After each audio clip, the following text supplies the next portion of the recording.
Begin by disconnecting the ground cable from the post on the battery.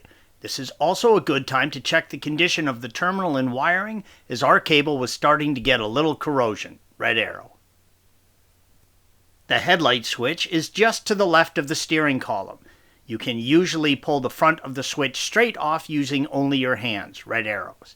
If yours is on pretty firmly, use a trim removal tool or a flathead screwdriver and gently pry the knob off. The knob is held in place by a friction fit. Red arrow. With the knob off, you can see the 24mm nut holding the switch in place. Yellow arrow. Use a 24mm socket or a large set of pliers and remove the nut. If you are using pliers, take care not to mar the dash surface. You can now reach under the dash and separate the switch from the wiring harness by pulling it straight off. Red arrow. You can see the hornet's nest of alarm wiring that some previous owner had installed. The alarm wiring tied into the harness for the headlight switch, but we just replaced the switch.